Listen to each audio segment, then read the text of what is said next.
안녕하십니까. 커마리그 필기 강사 고은석입니다. 자, 2013년 1회 컴퓨터 일반 기출문제 풀이를 이제 시작을 하겠습니다.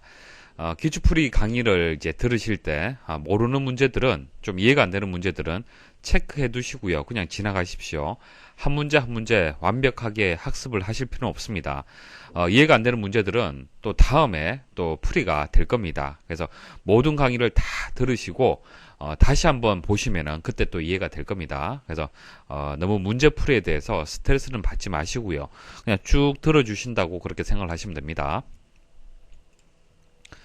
다음 주 한글 윈도우즈 7에서 작업 표시줄에 바로가기 메뉴에 있는 도구 모음에서 선택할 수 있는 항목으로 옳지 않은 것은 작업 표시줄이라는 것은 제일 하단에 있는 이제 표시줄을 작업 표시줄이라고 얘기를 하는 겁니다. 현재 작업하고 있는 내용들을 바로 볼 수가 있죠. 자, 여기서 오른쪽 버튼 클릭을 하면요. 바로가기 메뉴가 나옵니다. 자, 오른쪽 버튼 클릭을 해서 나오는 이 메뉴를 바로가기 메뉴라고 얘기를 하고요. 자, 도구 모음에 가시면은 주소, 링크, 바탕화면 이런 것들이 있는데요. 만일 주소를 선택을 하면은 작업 표시줄에서 주소를 바로 입력할 수 있도록 그렇게 표시가 되는 겁니다. 그래서 옳지 않은 것을 찾아라고 얘기를 했죠. 그래서 없는 것은 4번 알림 영역이 없습니다. 다음 중 웹상에서 정보를 효과적으로 나타내기 위해 문서와 문서를 연결하여 관련된 정보를 쉽게 찾아볼 수 있도록 하는 기능으로 옳은 것은 자, 인터넷을 검색을 하시면은 웹페이지를 서핑을 하다 보면은 이제 클릭을 했을 때 어떤 문장이 될 수도 있고 이미지가 될 수도 있고 단어가 될 수도 있겠죠. 자, 클릭을 하게 되면 해당 페이지로 이렇게 이동이 되죠. 자, 이것을 하이퍼링크라고 합니다. 하이퍼링크. 자, 링크인데 하이퍼링크예요. 하이퍼링크라고 얘기를 하고요. 하이퍼텍스트. 자, 이런 문서들을 하이퍼텍스트라고 합니다. 그래서 여기서는 하이퍼링크가 정답이 되겠습니다. 다음 중 컴퓨터의 처리 속도를 높이기 위한 가장 효율적인 방법은 자, 처리 속도 높이려면 어떻게 하면 되겠습니까? 크게 두 가지 장치를 업그레이드를 해주시면 돼요. 먼저 컴퓨터에서 가장 중요한 사람으로 치면 두뇌와 같은 역할을 하는 CPU, 자, 중앙 처리 장치, 그리고 램이라는 주기억 장치. 자, 이 두 개의 장치를 업그레이드를 하면요, 컴퓨터의 처리 속도를 향상을 시킬 수가 있습니다. 그래서 여기서는 CPU는 없고요, 램을 확장한다라고 되어 있죠. 그래서 3번이 정답인데요. 좀 더 자세히 말씀을 드리면은, 자, CPU라는 장치가 있고요, 램이라는 이제 기억 장치가 있는데요. 자, CPU는 주로 처리하는 역할을 하는 겁니다. 자, 램 같은 경우는 기억하는 역할을 하는 겁니다. 저장하는 그런 역할을 하는 거예요. 그래서 만약 1 더하기 2를 수행을 한다라고 하면은 CPU가 램에 가서 가지고 옵니다. 1과 2라는 데이터를 가지고 와요. 그래서 CPU가 더하기, 덧셈 연산을 하는 겁니다. 그래서 이런 연산을 좀 빠르게 하려면은 CPU가 속도가 빠르든지 아니면은 램의 어떤 용량을 확장해 준다든지 그렇게 업그레이드를 해주면은 속도가 이제 향상이 되는 겁니다. 자, 나머지 보기 한번 보도록 하죠. EID 포트를 확장한다. 자, EID 포트라는 것은 하드디스크를 연결하는 방식이에요. 그러니까 컴퓨터 내부를 한번 열어보시면요, 메인보드라는 게 있습니다. 큰 판이 하나 있고요. 이 판에 이제 CPU도 연결되고 메모리도 연결되고 하드디스크도 연결됩니다. 그래서 하드디스크를 이렇게 연결하는 방식이에요. 그래서 이것은 직접적인 처리 속도하고 관련이 없고요. 모니터도 마찬가지, CD롬도 마찬가지죠. 이런 것들을 교체한다고 해서 컴퓨터의 처리 속도가 빨라지는 것은 아닙니다. 다음 중 사물에 전자 태그를 부착하고 무선 통신을 이용하여 사물의 정보 및 주변 상황 정보를 감지하는 센서 기술로 옳은 것은, 자, 여기서 설명하는 것이 RFID입니다. RFID 주변에서 볼 수 있습니다. 하이패스 그 단말기 카드가 있는 차에서는 자동으로 통과가 되죠. 과금이 자동으로 되는 겁니다. 그리고 무인 주차 시스템, 차에 이런 RFID 서비스를 할 수 있는 전자 태그를 부착하게 되면요, 자동으로 차단기가 열리게 될 겁니다. 자, 이런 것들이 이제 RFID 기술을 이용한 그런 이제 서비스가 되겠습니다. 그래서 필요한 것이 태그라는 것이 필요해요. 전자 태그, 그러니까 정보를 저장하고 있는 태그라는 것이 이렇게 차에 부착이 되어 있어야 되고요. 그 다음 리더기가 있어야 됩니다. 태그 정보를 확인하는, 그러니까 하이패스라면은 그 톨게이트에 그 이제 그 태그 정보를 확인한 리더기가 다 있습니다. 리더기가 있고요. 무인 주차 시스템이라면은 그 무인 주차 그 차단기 있죠.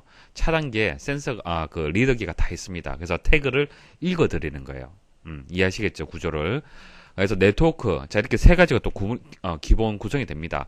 네트워크, 통신이 돼야겠죠. 무선 통신한 것이 필요하고요. 리더기가 필요하고, 그 다음 태그라는 것이 필요합니다.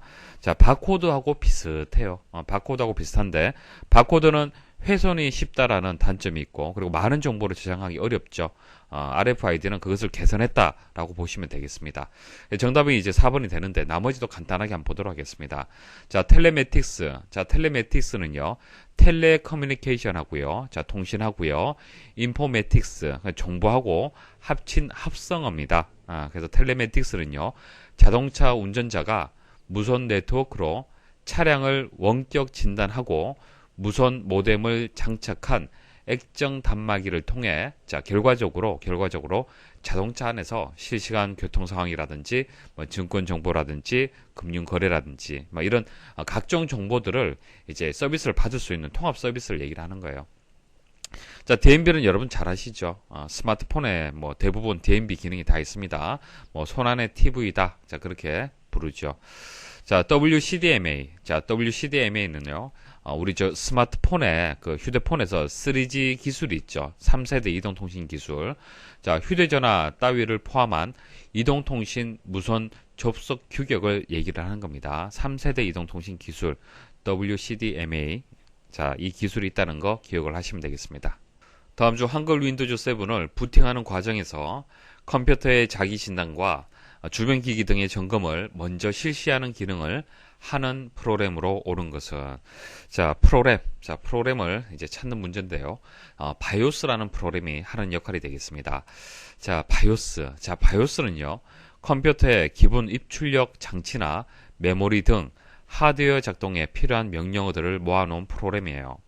시스템의 전원을 켜는 순간부터 윈도우가 시작되기까지 이 부팅 과정을 자, 여기서부터 여기까지를 우리는 부팅 과정이라고 얘기를 합니다. 이 부팅 과정을 이끄는 역할을 담당하는 프로그램, 그게 바이오스가 되는 겁니다.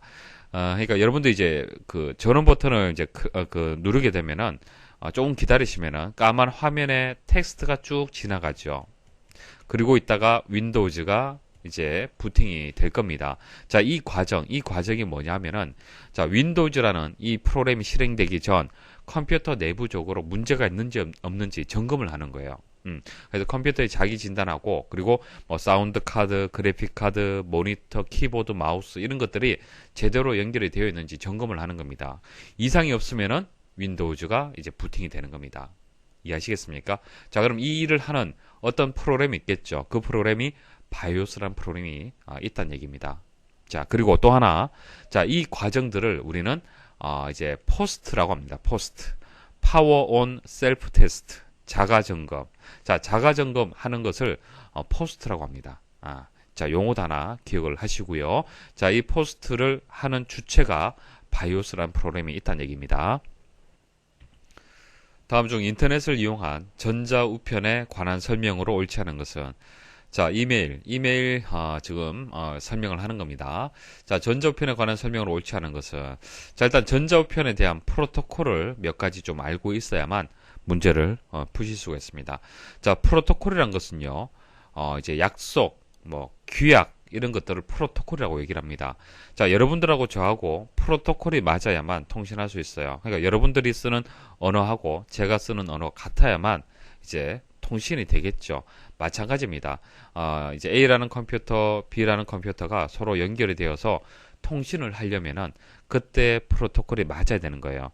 전자우편을 할 때, 전자우편을 서로 주고받을 때 또 그 프로토콜이 있습니다. 자, 그 프로토콜을 설명을 드릴게요. SMTP. 자, SMTP라는 프로토콜이 필요해요. 자, SMTP는요, 어떤 역할을 하냐면은 송신하는, 전송하는 프로토콜이에요. 그러니까 A에서 B로 메일을 발송을 하잖아요. 그죠? 자, 송신하잖아요. 그때 송신한다. 그렇게 얘기를 하지 않습니까? 그때 SMTP라는 프로토콜이 있어야 되는 겁니다. 그래서 SMTP가 송신하는 프로토콜이 되는 겁니다. 그래서 송신할 때 송을 앞 글자를 기억을 하시면은 오래 기억을 할 수가 있을 겁니다. 자, 이렇게 기억을 하시고요. 자, 일단 팝3라는 게 있고요. IMAP라는 또 프로토콜이 있어요. 이것은 수신입니다. 수신. 자, 송신하고 수신하고, 각각의 프로토콜이 필요하겠죠. 자, MIM이라는 것이 있습니다. MIM이, 여기서 M이 멀티, 자, 멀티를 의미를 합니다. 그래서 멀티미디어 메일을 주고받는 프로토콜이에요. 그러니까 텍스트 위주로 메일을 보내서 받을 수도 있지만은 멀티미디어, 그러니까 동영상이라든지 사진이라든지 이런 것들을 삽입을 해서 메일을 주고받을 수도 있겠죠. 그때 필요한 프로토콜이 MIM이라고 하는 겁니다. 아시겠습니까? 여기서 M이 멀티, 자, 그렇게 기억을 하시면 되겠네요. 자, 보기 보도록 하겠습니다. 옳지 않은 것을 찾는 겁니다. 1번, 인터넷에 접속하여 사용자들끼리 서로 편지를 주고받을 수 있는 서비스다. 맞죠? 전자우편 주소는 사용자 아이디 골뱅이 호스트 주소의 형식으로 이루어진다. 그러니까 아이디 뒤에 골뱅이에서 뒤에 호스트 주소라는 것은 뭐 네이버닷컴 뭐 이런 식으로 해서 그 주소를 얘기를 하는 겁니다. 그래서 다른 것이 아니고 호스트 주소란 것은 뭐 그 메일을 이제 아이디를 발급해주는 그 사이트 주소를 생각하시면 돼요. 자, 보통 이렇게 이제 주소 형식을 가지고 있죠. 자, 3번 일반적으로 SMTP는 메일을 수신하는 용도로 사용한다. 아니죠. SMTP S자 송 기억하시면 되겠죠. 송신입니다. 수신은 받는 거고 송신은 이제 전송하는 것입니다. 다르죠. MIME는 송신하는 용도로 사용되는 프로토콜이자 아니죠. MIME는 멀티미디어 메일을 주고받는 프로토콜이 되는 겁니다. 그래서 3번이 틀렸네요. 팝3를 이용하면 전자메일 클라이언트를 통해 전자메일을 받아볼 수 있다. 자, 전자메일을 받는 거 팝3가 하는 역할 맞죠? 수신한다. 맞습니다. 다음 중 한글 윈도우즈 7에서 부팅 메뉴 화면이 나타나도록 하는 키로 옳은 것은 F8번이 정답입니다. 뭐 여러분들 만개할 수밖에 없죠. 이런 것들은 이제 윈도우즈 7이 이제 부팅되기 전, 그러니까 전원 버튼을 이제 누르고요. F8번을 계속 한번 눌러 보십시오. F8번을 누르시면은 오른쪽과 같이 이런 화면이 나옵니다. 이런 화면이 나오고요. 여기서 뭐 안전 모드, 뭐 부팅 로깅 사용, 저해상도 비디오 사용 이런 식으로 해서 다양한 부팅 메뉴들이 나오고요. 거기서 선택을 해서 부팅을 할 수가 있습니다. 여기서 안전 모드라는 것은 부팅 시 문제가 되는 주변 장치 일부를 제외하고요.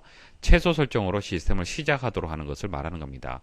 그러니까 가끔 윈도우즈 7이 정상적으로 부팅이 안 되는 경우가 있을 수가 있습니다. 그때는 F8번 눌러서 이런 부팅 메뉴에서 적당한 메뉴를 선택을 해서 그렇게 부팅을 하면요. 부팅이 또 될 수도 있습니다. 그러니까 주변 장치가 문제가 있어서 만일 부팅이 되지 않았다라면 안전 모드로 부팅하게 되면 정상적으로 부팅이 또 됩니다. 다음 중 처리할 데이터를 일정한 분량이 될 때까지 모아서 한꺼번에 처리하는 시스템으로 옳은 것은, 자, 정답은 일괄 처리 시스템이 되겠습니다. 월급 계산 한번 생각을 해 보십시오. 월급 계산을 매일마다 하는 것은 아니죠. 만일 30일 날, 뭐, 1일부터 30일까지 한 달 동안에 계산한 것을 다음 달 10일 날 지급을 한다라면은 이 한 달치를 모아서 한꺼번에 계산을 하면 될 겁니다. 자, 이것을 일괄 처리 시스템이라고 얘기를 합니다. 그래서 가장 먼저 생겨난 방식이에요. 컴퓨터를 이용을 해서 처리하는 방식으로 가장 먼저 만들어졌습니다. 자, 그 다음 실시간 처리 시스템. 실시간 처리, 말 그대로 바로바로 처리하는 거예요. 자, 한정된 시간, 제약 조건에서 자료를 분석해서 처리하는 그런 이제 방식이 되겠습니다. 자, 비행기를 제어하는 시스템이라든지, 뭐 교통을 제어하는 시스템이라든지, 이런 것들은 바로 실시간 처리가 필요하겠죠. 시분할 시스템, 시간을 분할한다는 얘기입니다. 시분할 시스템. 자, 이것은 응답 시간을 최소화하는 것이 목적이 되는데요. 자, 설명 한번 드려볼게요. 이런 겁니다. 자, 여러분들 컴퓨터에 워드 작업하면서 음악 들으면서 인터넷으로 이제 서핑할 수 있죠. 근데 여러분들 착각하는 경우가 있는데요. 이거 동시에 이루어지는 거 아닙니다. 자, CPU라는 장치가 처리하는 역할을 하는데요. CPU는요. 한 번에 한 가지 일밖에 못합니다. 동시에 작업 못해요. 근데 여러분들은 동시에 작업이 이루어지는 것처럼 느끼는 것이죠. 자, 그것은요. CPU가 성능이 좋기 때문에 워드 조금 처리하고요. 음악 조금 처리하고요. 인터넷 조금 처리하고요. 이것을 계속 반복해서 이런 식으로 번갈아 가면서 수행을 해주는 거예요. 자, 이게 너무 빠르다 보니까 사람은 동시에 수행이 된다라고 인식을 하는 겁니다. 이해하시겠습니까? 이렇게 응답 시간. 자, 이것을 응답 시간이라는 것은 이 작업을 하고 또 작업하고 또 작업하고 이 시간, 자, 응답하는 이 시간을 최소화시킬 수 있는 그런 시스템이 되는 거예요. 그래서 여러 명의 사용자가 사용하는 시스템에서 컴퓨터가 사용자들의 프로그램을 번갈아 가면서 처리해 주는 겁니다. 번갈아 가면서 이렇게 처리를 해 주는 거예요. 자, 그래서 각 사용자가 마치 각자 독립된 컴퓨터를 사용하는 것처럼 느끼게 해주는 시스템, 그것을 시분할 시스템이 되는 겁니다. 이것을 사용자라고 보시면 되겠죠. 컴퓨터가 있으면은 각각의 사용자가 이렇게 번갈아 가면서 수행을 하는데 마치 나만 독점적으로 이용을 하는 것처럼 그렇게 느끼게 되는 겁니다. 그것은 컴퓨터의 성능이 아주 좋기 때문에 그런 겁니다. 그래서 응답 시간을 최소화한다는 것은 내가 어떤 작업을 할 때 그 작업에 대해서 바로 응답을 해주는 거예요. 컴퓨터에서. 그 시간을 최소화해주는 그런 방식이 되는 겁니다. 자, 분산 처리 시스템은요, 여러 대의 컴퓨터들에 의해 작업들을 나누어 처리하는 겁니다. 그러니까 컴퓨터를 여러 대 두고, 한 대보다는 여러 대를 두고 어떤 작업을 이렇게 나누어서 처리하게 되면 빠르겠죠. 자, 그 내용이나 결과를 통신망을 이용해서 상호 교환하는 그런 방식이 되겠습니다. 자, 각각의 컴퓨터들은 서로 인터넷으로 이렇게 다 연결이 되어 있어요. 다음 중 컴퓨터의 악성 코드에 대한 설명으로 옳지 않은 것은 악성 코드, 바이러스 그렇게 생각하시면 됩니다. 악의적인 용도로 사용될 수 있는 유해 프로그램을 말한다. 악성 코드에 대한 정의가 되겠습니다. 자, 외부 침입을 탐지하고 분석하는 프로그램으로 잘못된 정보를 남발할 수 있다. 자, 이것은요, 악성 코드에 대한 설명이 아니고요, 방화벽에 대한 설명이에요. 자, 그림을 통해서 말씀을 드리겠습니다. 자, 이거 여러분들 회사라고 가정을 할게요. 여러분들 회사라고 가정하셔도 되고, 여러분들 컴퓨터라고 생각을 하셔도 됩니다. 자, 그 방화벽을 하나 설치를 해두는 거예요. 자, 이렇게 설치를 해두면요, 외부로부터 해서 허가받은 것은 통과시켜요. 허가받은 것을 통과시키고요, 허가받지 않은 것은 차단시킵니다. 자, 그러면은 외부로부터의 불법적인 어떤 그 접근들 차단할 수가 있겠죠. 자, 이게 방화벽이 필요한 이유예요. 그래서 인증받은 사람들만, 인증받은 내용들만 통과를 시켜주는 겁니다. 자, 그런데 이 방화벽을 너무 불필요하게 강화를 시키게 되면은 잘못된 경보 발생할 수 있습니다. 그러니까 정상적인 접근인데도 방화벽에서 차단시킬 수가 있어요. 그래서 사용자가 그때그때마다 이제 클릭을 해줘야만 또 이제 네트워크가 연결이 되는 겁니다. 통신이 되는 거예요. 그래서 여러분들 사이트를 어떻게 서핑을 하다 보면은 계속 방화벽에서 걸리는 경우가 있어요. 그래서 때로는 이제 잘못된 정보를 이제 남발할 수도 있다라는 그런 단점이 또 있습니다. 자, 3번. 때로는 실행하지 않은 이제 파일이 저절로 삭제되거나 변형되는 모습으로 나타난다. 그러니까 악성 코드가 만일 컴퓨터 내부에 있다라면 이런 문제가 발생할 수 있습니다. 자, 대표적인 악성 코드로는 스파이웨어, 그리고 트로이 목마 이런 이름의 악성 코드들이 있습니다. 자, 이런 것들이 있다라는 정도 알고 계시면 됩니다. 다음 중 한글 윈도우즈 7에서 프린터 인쇄에 대한 설명으로 옳지 않은 것은 1번 특정한 지정 없이 문서의 인쇄를 선택하면 기본 프린터로 인쇄된다. 자, 기본 프린터. 자, 장치 및 프린터에 가시면요, 장치하고 프린터의 종류들 쭉 다 나와 있을 겁니다. 물론 한 대만 연결되어 있으면 한 대만 보여질 거고요. 여러 대의 프린터가 연결되어 있다면 여러 대의 프린터가 같이 보이게 될 겁니다. 자, 그 중에서 한 대의 프린터에는 기본 프린터로 설정할 수 있습니다. 오른쪽 버튼 클릭을 하면요, 기본 프린터로 설정이 지금 체크가 되어 있죠. 자, 이것은 기본 프린터로 해서 제가 미리 설정을 한 겁니다. 그러면 기본값 이렇게 표시가 되는 거예요. 다른 것은 선택을 하면 그런 표시가 없죠. 그리고 바꿔줄 수도 있습니다. 자, 이것을 오른쪽 버튼 클릭을 해서 기본 프린터로 설정을 하잖아요. 자, 그 설정을 하게 되면은, 자, 조금 전 설정했던 이 프린터는 기본 프린터가 되지 않는 거예요. 그래서 기본 프린터는요, 하나만 설정을 할 수가 있고, 그냥 프린터 명령을 내렸을 때 여러 대의 프린터 중에서 그 기본 프린터에서 출력이 되는 겁니다. 자, 1번은 맞는 설명이고요. 자, 2번. 인쇄 관리자 창에서 파일의 인쇄 진행 상황을 파악할 수 있다. 자, 인쇄 관리자 창을 한번 실행을 해보겠습니다. 자, 인쇄 관리자 창은요. 작업 표시줄에 보시면은 여러분들 인쇄를 누르게 되면요. 인쇄를 하잖아요. 그죠? 인쇄를 하게 되면은 작업 표시줄에 이렇게 프린터 아이콘이 생성이 됩니다.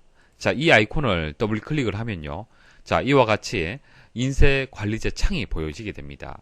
자, 여러 문서를 여러분들이 계속 인쇄를 하잖아요. 그죠? 그러면 인쇄가 뒤로 밀리겠죠. 그러면 인쇄 순서를 이렇게 보실 수가 있어요. 먼저, 그 다음 두 번째, 세 번째, 네 번째, 그리고 뭐 오류가 발생을 했다라면 어떤 이런 상태를 또 보실 수도 있고요. 자, 페이지 수가 얼마큼 되는지, 크기가 얼마큼 되는지 이런 것들을 확인을 할 수가 있습니다. 자, 그리고 오른쪽 버튼 클릭을 하게 되면은 인쇄를 또 중지를 할 수도 있어요. 다시 시작할 수도 있고 취소 또 할 수도 있습니다. 자, 그래서 2번에서 파일의 인쇄 진행 상황을 파악할 수 있다라는 설명이 맞습니다.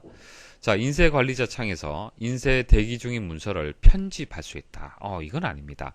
편집은 문서를 편집하려면은 인쇄를 일단 취소를 해야 되고요. 해당 문서로 가서 그 문서 열어서, 그러니까 아래 한글 문서라면은 아래 한글 프로그램 이용해서 뭐 열어서 수정을 해야 되는 것이죠. 여기서 편집할 수 있는 것은 아닙니다. 3번이 정답이 되고요. 4번 인쇄 관리자 창에서 문서 파일의 인쇄 작업을 취소할 수 있다. 취소할 수 있습니다.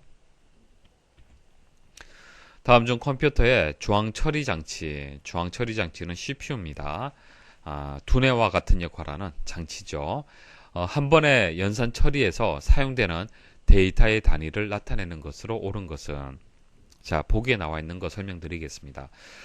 컴퓨터에서 정보를 이제 표현하는 최소의 단위가 비트라는 단위가 있습니다. 비트.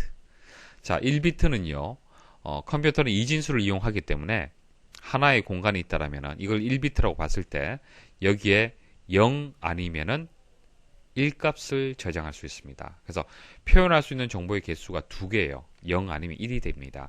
자, 2비트라면은 자, 2개가 있습니다. 그러면은 0 아니면 1을 넣을 수가 있습니다. 그럼 00, 01, 10, 11. 정보의 가지수가 4개죠. 3개 비트면은 2의 3승이 되면서 8개가 됩니다. 그래서 뭐 1비트면은 2의 1승, 2비트면 2의 2승, 2의 3승 이런 식으로 2의 4승 이런 식으로 정보를 표현할 수 있는 개수를 계산을 할 수가 있습니다. 그래서 최소 단위가 비트가 되고요. 자, 비트가 모이면 바이트가 됩니다. 8개의 비트를 모아서 바이트라고 합니다. 바이트. 자, 이것은 문자를 표현하는 최소 단위예요. 그러니까 문자, 알파벳 A라는 문자 있죠. 그것을 저장을 할 때는 바이트가 필요합니다. 바이트 단위가 필요해요. 자, 그다음 워드는요. 자, 여기서 정답이 이제 워드가 되는데 컴퓨터가 한 번에 처리할 수 있는 명령의 단위예요. 자, CPU가 있죠. 자, 그다음 메모리가 있습니다. 자, 램이라는 메모리가 있어요. 자, 메모리는요. 주소라는 개념을 해서 데이터와 어떤 명령어들을 저장을 합니다. 여러분들 댁에 주소 있죠. 자, 주소라는 것이 있기 때문에 우편물을 배달할 수 있는 겁니다. 자, 마찬가지예요. CPU라는 장치가 있으면은 이 CPU라는 장치가 램이라는 기억 장치에 가서 가지고 옵니다. 이렇게 가지고 와서 처리를 해줘야 돼요. 기억 장치에 가서 가지고 와서 처리를 합니다. 그때 주소라는 개념을 이용을 해서 1번지, 2번지, 3번지 이런 식으로 1번지에 가서 데이터를 가지고 와라 이런 식으로 가지고 오는 거예요. 자, 그때 하나의 번지에 이렇게 저장되어 있는 이 크기 있죠. 이 크기를 우리는 워드라고 합니다. 그래서 여기서 컴퓨터가 한 번에 처리할 수 있는 이것을 뭐 좀 더 자세히 말씀을 드리면은 CPU가 메모리에 가서 한 번에 가지고 와서 처리하는 그 단위가 워드가 되는 거예요. 됐죠? 자, 그 다음 BPS는 전송 속도의 단위입니다. 우리 통신에서 보통 이용을 하죠. 비트 퍼 세컨드가 됩니다. 그래서 초당 전송할 수 있는 비트 수. 다음 중 컴퓨터의 인터럽터에 관한 설명으로 옳지 않은 것은, 자, 인터럽터 말씀을 드릴게요. 컴퓨터 내부의 메모리에 자, 이렇게 이 순서대로 작업을 한다라고 가정을 할게요. 자, CPU가 작업을 1번, 2번, 3번, 4번, 5번, 6번 이 순서대로 작업을 하고 있어요. 1번 작업, 2번 작업, 3번 작업 이렇게 수행을 하고 있습니다. 자, 수행을 하다가 자, 3번 작업을 수행을 하는 중에 인터럽트라는 것이 발생을 했어요. 자, 인터럽트가 뭐냐면은 CPU가 프로그램을 실행하는 도중에 예기치 않은 상황 때문에 그 실행을 일시 중단하고요. 다른 프로그램을 실행하도록 제어하는 것을 인터럽트라고 얘기를 하는 겁니다. 그러니까 여러분들이 출근을 하다가 교통사고가 발생을 했어요. 그러면 정상적으로 출근을 못 하잖아요. 그죠? 그때 그 교통사고라는 것이 인터럽트가 되는 겁니다. 컴퓨터로 보자라면은 뭐 전원에 문제가 생겼어요. 그러니까 전원 코드가 빠져버린 거예요. 그러면 더 이상 처리가 안 되잖아요. 이해하시겠습니까? 자, 그런 예기치 않은 상황, 그것을 인터럽트라고 얘기를 하는 겁니다. 자, 이렇게 인터럽트가 발생을 하면요. 자, 어떻게 이제 수행이 되냐면은, 자, 수행 순서 잘 들어보십시오. 시험에 나올 수도 있습니다. 자, 수행되는 순서가 일단 인터럽터 요청 신호를 발생을 하게 되는 겁니다. 인터럽터 요청 신호. 그러니까 인터럽터를 이제 사운드 카드라든지 그래픽 카드라든지 전원 장치라든지 이런 각종 하드웨어에서 발생을 시킬 수가 있어요. 그러면 사운드 카드에서 인터럽터 요청 신호가 발생을 했겠죠. 발생을 한다. 이게 첫 번째예요. 자, 그 다음 두 번째는 현재 수행 중인 명령을 완료합니다. 그러니까 3번까지 왔죠. 그럼 3번까지는 일단 처리를 해요. 처리하고요. 여기까지 처리한 상태를 일단 기억하고 있습니다. 왜? 기억하고 있어야만 다음에 4번, 5번, 6번까지 처리할 수 있을 거 아닙니까? 처음부터 처리할 수는 없잖아요. 그렇죠? 그래서 기억을 하고요. 그 다음 인터럽트를 판별합니다. 자, 인터럽트를 발생을 할 수 있는 장치들이 여러 가지가 있어요. 여러 가지가 있기 때문에 자, 어떤 인터럽트인지 판단을 합니다. 판단을 하고요. 그 다음 인터럽트 서비스 루틴에 의해서 인터럽트를 처리합니다. 자, 그러니까 사운드 카드에서 인터럽트가 발생을 하잖아요. 그러면 컴퓨터 내부적으로 이 인터럽트에 대해서는 어떻게 처리를 해야 된다. 자, 이 인터럽트에 대해서는 어떻게 처리를 해야 된다. 어떻게 처리를 해야 된다. 이런 것들이 미리 만들어져 있습니다. 그것을 인터럽트 서비스 루틴이라고 합니다. 인터럽트를 처리하는 서비스 루틴이 있어요. 자, 인터럽트 서비스 루틴에 의해서 인터럽트를 처리합니다. 그 다음 보존한 프로그램 상태를 복구해요. 자, 조금 전 상태를 기억하고 있었다고 말씀을 드렸죠. 자, 다시 3번 처리하고 그 다음 상태로 이제 가게 되는 겁니다. 그래서 계속 처리를 하는 이런 순서가 되는 겁니다. 이해하시겠죠? 자, 보기 보도록 하겠습니다. 프로그램 실행 중에 현재 처리 순서를 중단시키고 다른 동작을 수행하도록 하는 것이다. 이게 인터럽트가 되는 겁니다. 현재 작업을 더 이상 수행을 못하는 거예요. 2번, 인터럽터 수행을 위한 인터럽터 서비스 루틴 프로그램이 따로 있다. 미리 만들어져 있습니다. 3번, 하드웨어 결함이 생긴 경우에는 인터럽터가 발생하지 않는다. 자, 사운드 카드, 그래픽 카드, 전원 장치 이런 것들이 다 하드웨어입니다. 그래서 하드웨어 결함으로 인해서 인터럽터 발생할 수 있습니다. 자, 그래서 3번이 틀렸고요. 4번, 인터럽터 서비스 루틴이 끝나면 주 프로그램으로 돌아간다. 자, 수행 순서 말씀을 드렸죠. 자, 끝났어요. 인터럽트 처리 다 끝났습니다. 그럼 어떻게 되겠습니까? 다시 조금 전 처리했던 프로그램을 되돌아가야 됩니다. 자, 이건 맞는 설명이죠. 다음 중 인터넷에서 제공되는 서비스로 옳지 않은 것은, 자, 여러분들 인터넷을 이용해서 어떤 서비스, 어떤 작업합니까? 자, FTP는요, 파일 트랜스퍼 프로토콜입니다. 그러니까 파일을 전송할 수 있는 그런 규약이에요. 약속입니다. 그래서 파일 전송하잖아요. 여러분들 메신저 이용해서 파일 주고받고 하잖아요. 이거 인터넷 서비스 맞습니다. 자, 그 다음 텔넷. 자, 텔넷은요, 컴퓨터 통신 망상에 다른 컴퓨터에 로그인하기 위해 사용하는 프로토콜 혹은 서비스를 얘기를 합니다. 여러분들 댁에서 사무실에 있는 컴퓨터를 원격으로 접속을 해서 이용을 할 수 있죠. 그게 텔넷이에요. 자, 그 다음 www는요, 자, HTTP라고도 하는데 같은 뜻입니다. 웹브라우저를 사용을 해서 텍스트라든지 그림이라든지 소리, 동영상 이런 멀티미디어 자료들을 검색하죠. 자, 이런 것들을 www 서비스라고 얘기를 하는 겁니다. 그래서 여러분들 인터넷 서비스를 이제 뭐 꼭 암기하실 필요는 없겠죠. 이런 서비스를 여러분들이 또 그리고 작업을 하지 않습니까? 자, 그렇게 이해를 하시면 되고. 자, USB는 아니죠. USB는 여러분들 컴퓨터 본체 뒤에 보시면은 이런 포트가 있을 겁니다. 자, 이렇게 해서 USB를 연결하잖아요. 그죠? 이것은 포트예요, 포트.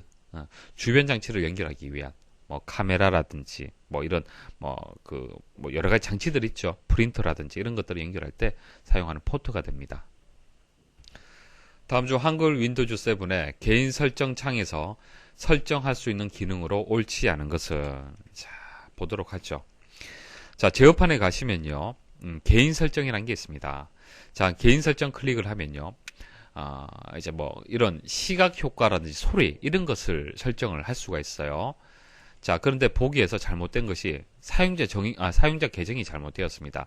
자, 사용자 계정은요, 따로 있습니다. 메뉴가 따로 있어요. 자, 따로 있다는 얘기는 기능이 다르다는 얘기예요. 그죠?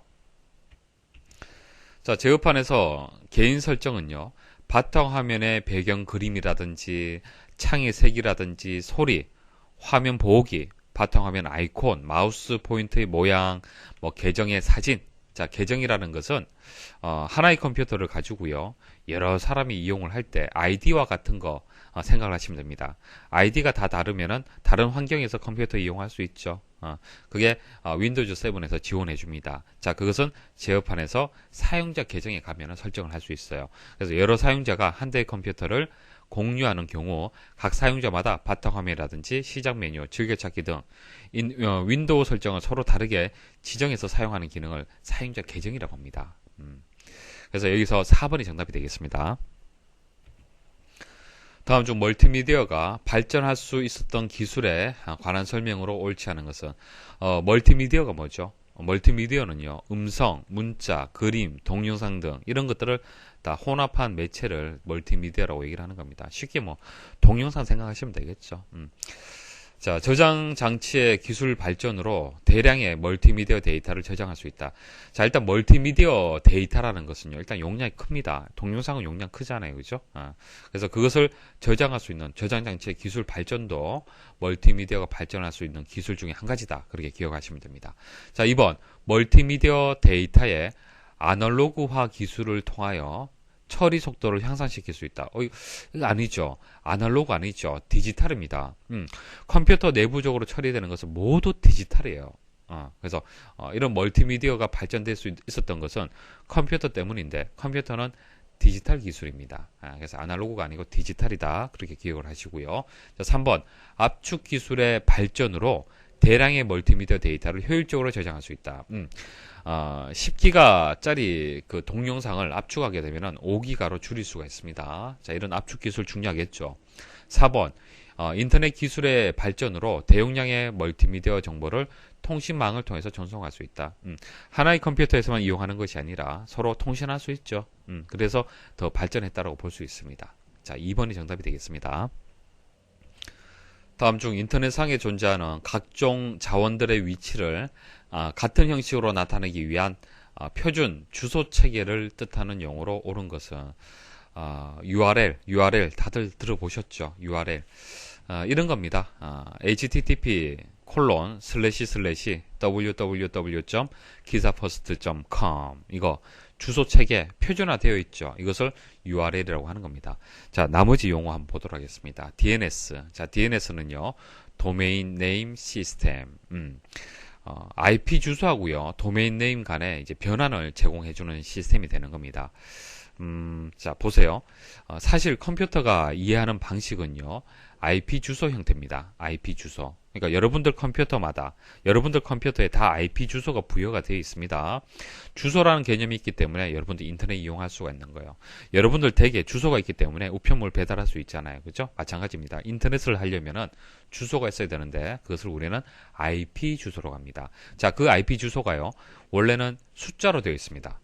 숫자로 되어 있는데, 근데 숫자는 사람이 기억하기 어렵잖아요. 그렇죠? 그래서 도메인 네임을 보통 이용을 합니다. 그래서 기사퍼스트.com 이런 식으로 도메인 네임을 이용을 하죠. 근데 컴퓨터는 잘 이해를 못 합니다. 사람이 이해하기 쉬운데 컴퓨터는 잘 이해를 못 하죠. 그래서 컴퓨터 내부적으로 처리할 때는 IP 주소를 바꿔줘야 됩니다. 자, 그래서 이것을 상호 변환해주는 장치, 그것을 DNS라고 얘기를 하고요. 자, http 콜론해서 이렇게 주소 입력을 하죠. 그때 TTP가 됩니다. Hypertext Transfer Protocol. 그러니까 하이퍼텍스트란 것은 웹 문서. 자, 링크가 되어 있는. 그러니까 클릭하면은 다른 페이지로 이동이 되죠. 이것을 하이퍼링크라고 얘기를 하고요. 하이퍼링크 형태로 만들어진 텍스트, 문서를 하이퍼텍스트라고 얘기를 합니다. 자, 그래서 웹 브라우저를 사용하여 텍스트, 그림, 소리, 동영상 등의 멀티미디어 자료를 검색하기 위한 서비스, 그것을 HTTP라고 합니다. 때로는 www라고 얘기를 하죠. 같은 뜻입니다. 자, NIC, 닉이라고 얘기를 하는데, 자, 이거 인터넷 정보센터를 얘기를 합니다. 인터넷 정보센터. 자, 인터넷을 사용하기 위해 필요한 IP 주소, 도메인 이름, 도메인 네임, 자, 이런 것들을 제공하는 역할을 담당하는 그런 기관이 분명히 필요하겠죠. 자, 도메인을 함부로 사용 못 하잖아요. 그렇죠? 그것을 등록을 해야만 여러분들이 쓸 수 있는 겁니다. 자, 그게 닉이 되는 겁니다. 다음 중 한글 윈도우즈 7에서 인쇄가 안 되는 경우 대한 대처 방법으로 적절하지 않은 것은 여러분들이 이제 프린터를 했는데 프린터가 안 돼요. 그때 뭐 제일 의심하셔야 될 것은 프린터가 잘못되었을 경우, 그죠? 프린터 전원이 켜져 있는지 확인할 필요 있죠. 그러면 뭐 꺼져 있으면 당연히 이제 그 인쇄가 안 되는 거죠. 자, 그다음 프린터의 드라이버의 설정이 제대로 되었는지 확인할 필요가 있습니다. 자, 드라이버라는 것은 자, 이 프린터가 윈도우즈 7에서 어떤 프린터라는 것을 인식할 수 있는 프로그램, 소프트웨어를 드라이버라고 얘기를 합니다. 보통 프린터라는 것을 사게 되면은 그 박스 내에 보시면은 CD가 다 있을 겁니다. CD. 이 CD가 그 프린터의 드라이버가 되는 거예요. 그래서 뭐 드라이버를 설치를 하게 되면은 이제 프린터를 인식을 할 수 있죠. 근데 보통은 뭐 설치하지 않는다 하더라도 인식하는 경우가 있습니다. 그래서 드라이버라는 것도 또 중요하다는 거 알고 계셔야 되고요.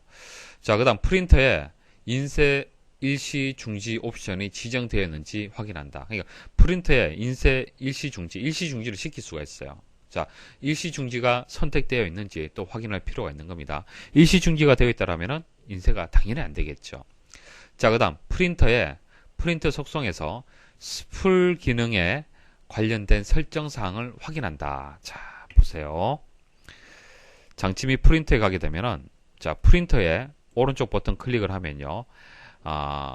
여기 보시면 프린터 속성이 있습니다. 자, 프린터 속성에 가게 되면요.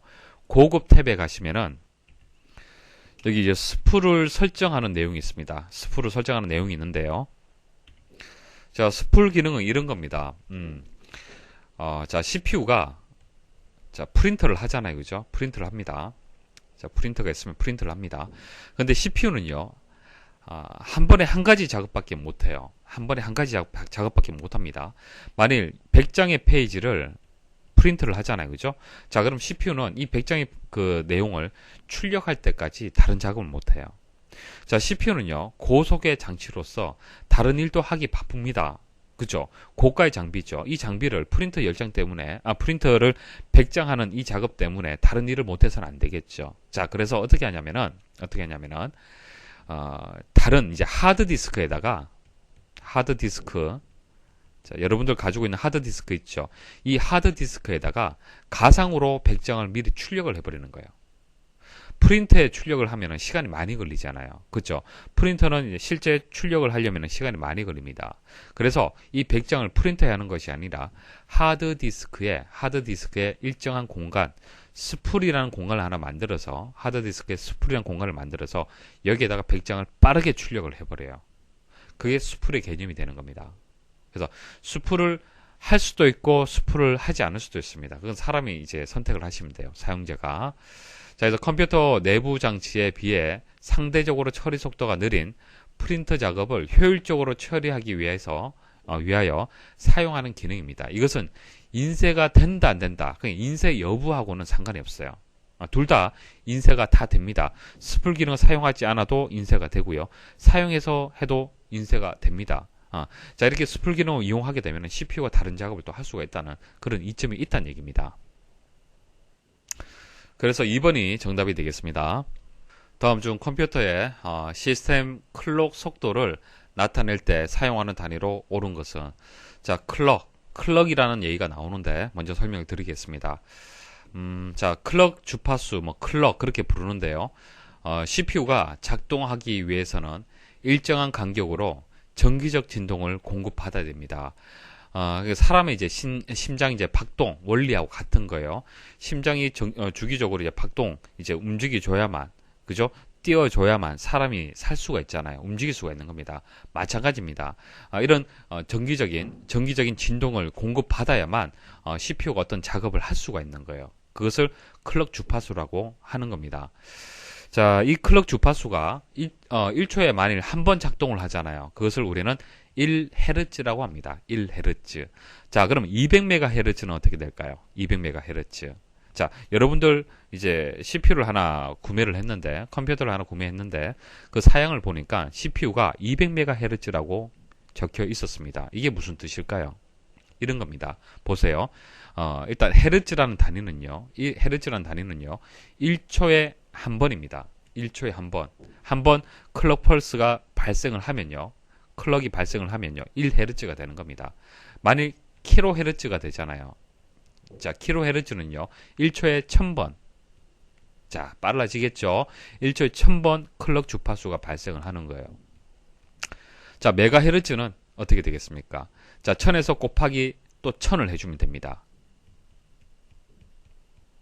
100만이죠. 100만. 됐습니까?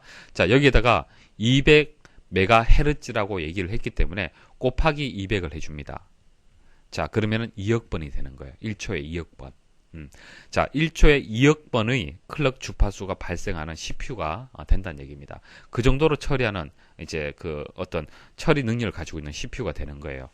그래서 이것은 높으면 높을수록 좋은 겁니다. 아시겠죠? 그래서 클럭 수가 높으면 컴퓨터의 처리 속도가 빠르다는 그런 의미가 되는 겁니다.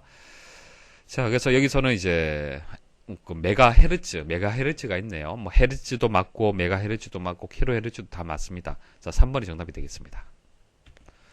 다음 중 한글 윈도우즈 7의 마우스 속성 대화 상자에서 설정 가능한 작업으로 옳지 않은 것은 제어판에 가시면요. 마우스가 있습니다. 마우스 클릭을 하면요. 마우스 속성 이렇게 대화 상자가 나옵니다. 여기서 이제 마우스 관련된 여러 가지 설정을 할 수가 있습니다. 자, 대표적인 이제 설정 내용 몇 가지 말씀을 드리겠습니다. 자, 이게 포인터 탭 있죠. 포인터 탭. 자, 포인터 탭에서는 포인터의 모양을 변경할 수 있습니다. 자, 그다음 포인트 옵션. 자, 포인트 옵션에서는 포인트의 속도. 자, 속도. 자, 표시 유형. 자, 표시 유형. 그다음 컨트롤 키를 누르면은 컨트롤 키를 누르면은 포인터의 위치를 표시해주는 이런 선택 사항도 있습니다. 그러니까 포인터의 위치를 잘 못 찾을 경우 컨트롤 키를 누르면은 그 위치가 표시가 되는 거예요. 아시겠죠? 자, 그리고 휠 탭. 자, 휠 탭에서는 휠을 한번 돌리면은 스크롤 할 수 있는 양 그것을 또 설정을 할 수 있습니다. 자, 하드웨어 탭에 가면요. 마우스 드라이버를 업데이트를 할 수 있습니다. 자, 마우스도 하드웨어죠. 이 하드웨어를 컴퓨터가 인식을 하려면요. 이 마우스에 대한 정보를 가지고 있는 그 드라이버를 또 이제 설치를 해줘야 됩니다. 자, 그 드라이버가 옛날 거라면 최신 걸로 또 업데이트를 할 필요가 있겠죠. 자, 이런 작업을 하드웨어 탭에서 할 수 있습니다. 자, 그럼 보기 한번 보도록 하죠. 옳지 않은 것을 찾는 겁니다. 1번, 키보드에 숫자 키패드를 사용한 마우스 포인터의 이동을 설정할 수 있다. 자, 이게 무슨 뜻이냐면은 키보드 우측에 보시면요. 숫자 키패드에 보면은 이런 방향키로 되어 있는 숫자 키패드가 있죠. 여기 뭐 7, 8, 9, 뭐 4, 5, 뭐 6 이런 식으로 숫자가 입력되어 있는 방향키가 있을 겁니다. 자, 이 숫자 키패드를 사용을 해서 그러니까 마우스가 없다라면은 마우스가 없으면은 마우스 포인터를 이동을 못 하잖아요. 그때 이 방향키를 이용을 해서 마우스를 대신해서 이 포인터를 이동을 시킬 수 있습니다. 자, 그런데 이런 설정 사항은 여기 없습니다.